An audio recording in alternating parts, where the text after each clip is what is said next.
Jennifer Seger, and welcome back to my channel, The Seger Stories. We are almost to the 4th of July, and I wanted to show you some fun treat ideas for your upcoming celebration.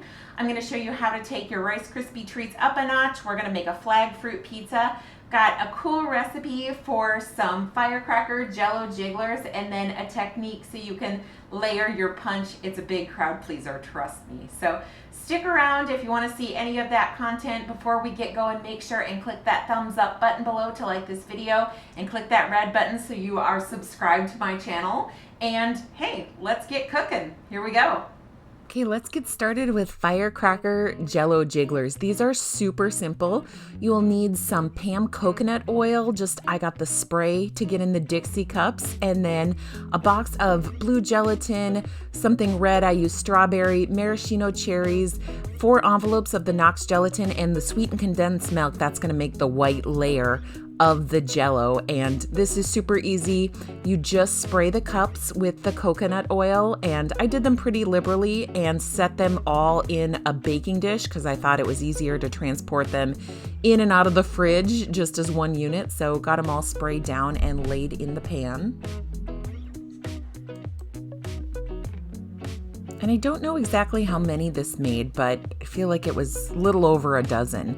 When you're making your Jello, you just want to add 1 to 2 envelopes of the Knox gelatin. So you're making it like regular Jello, but it's got that extra gelatin in it, and it's going to be more stable to be a base in that blue layer. And I like that these cups had lines on them. They kind of help me know where to pour. Not all of them did, but I tried to get them as even as I could. I didn't measure out, but you absolutely could if you wanted to be more precise about it.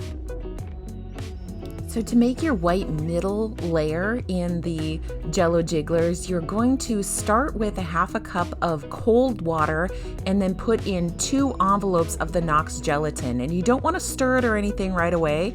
Just pour those in and kind of let them soak up the water.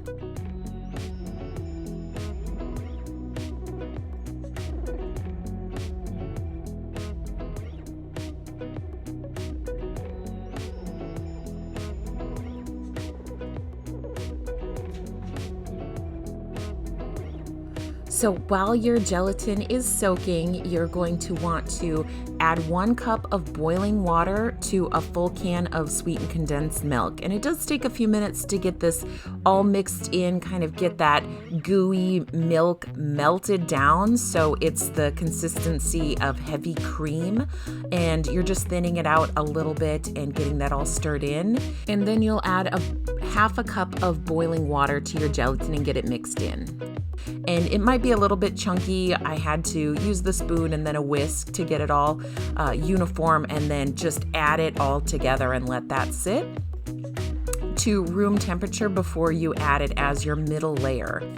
But do watch the gelatin and make sure it's not setting up on the counter, because you want it to cool to room temperature, but it still needs to be pourable. These have so much gelatin in them, they can set up pretty fast. So just watch that you're not getting it too cool on the counter.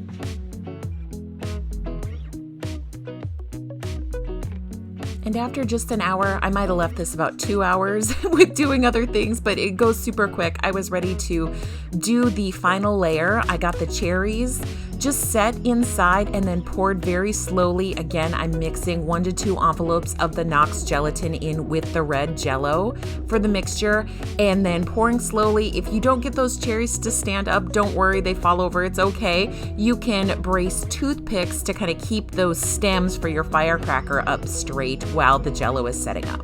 And then the final step, did I mention how easy these are to make? It's like crazy simple. I used a scissor to get through that initial rim on the Dixie cup because that was a little tough to tear, but everything else just peeled off, especially if you leave these in the fridge a little longer. So the cup is a little bit soggy, I guess is the word, and they peel off. They looked great. I was super excited about these. They tasted good, and they sure look cute for the 4th of July.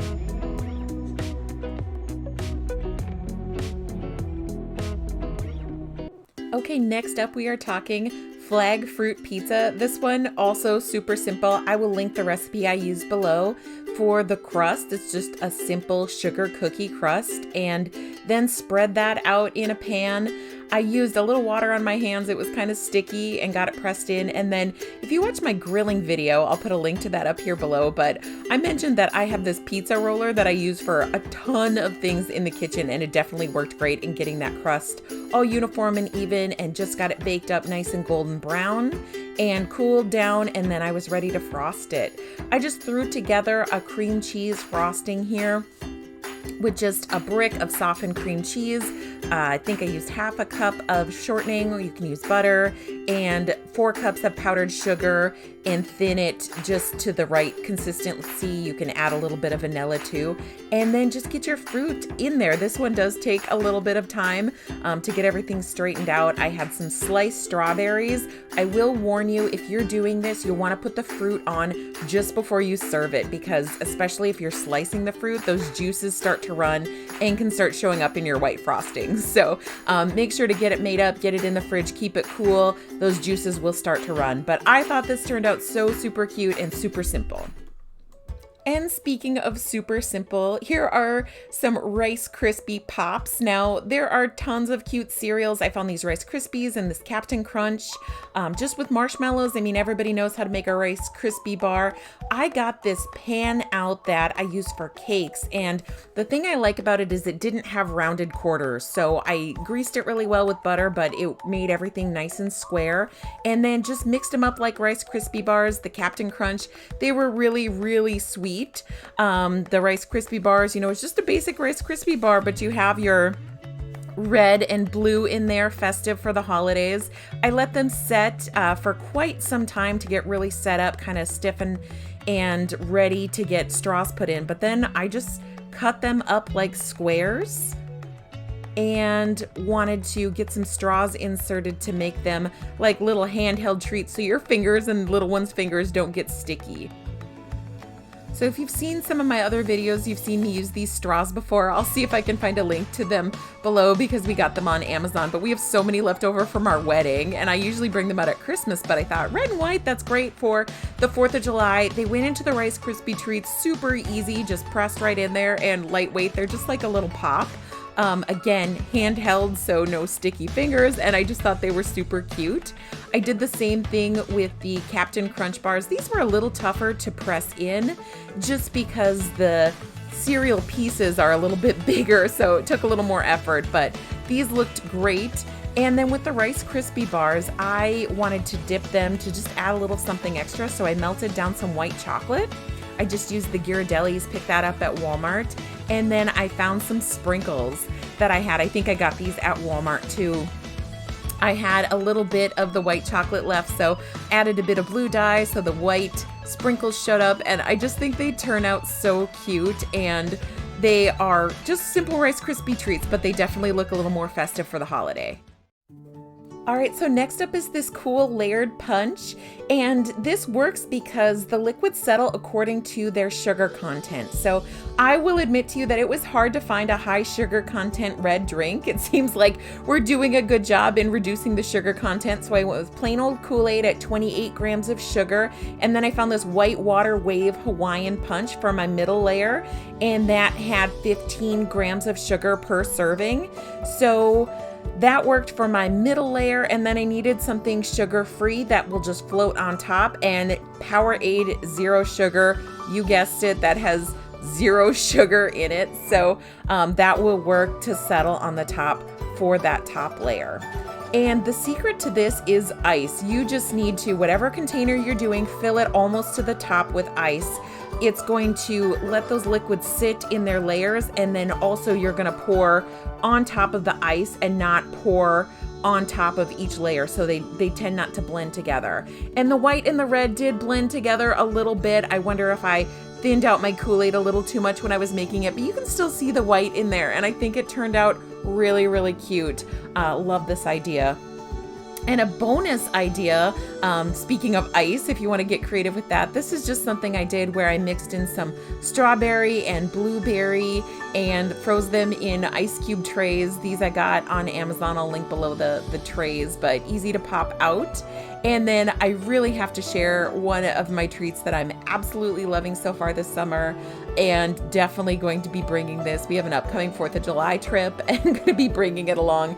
This red, white, and blue pop. It's Clear American is the brand. I'm getting it at Walmart. You guys, it tastes just like a bomb pop, and it's amazing. It's got a little aspartame in it, so if you're trying to stay away from those things, that artificial sweetener, maybe this isn't for you, but I think for a treat every now and again, it's super good. It's 0 calorie, and did I say that it tastes amazing? I'm just like absolutely in love with it, and looks super cute when you poured it over the ice cubes. All right, thanks so much for watching. I hope you found a little bit of patriotic inspiration in this video. Leave me a comment below and let me know what your plans are or what you're trying out for this 4th of July holiday. If you didn't already, make sure that you click that thumbs up button to like this video and click on subscribe so you don't miss any future content. Thanks so much for watching, and I'll see you next time.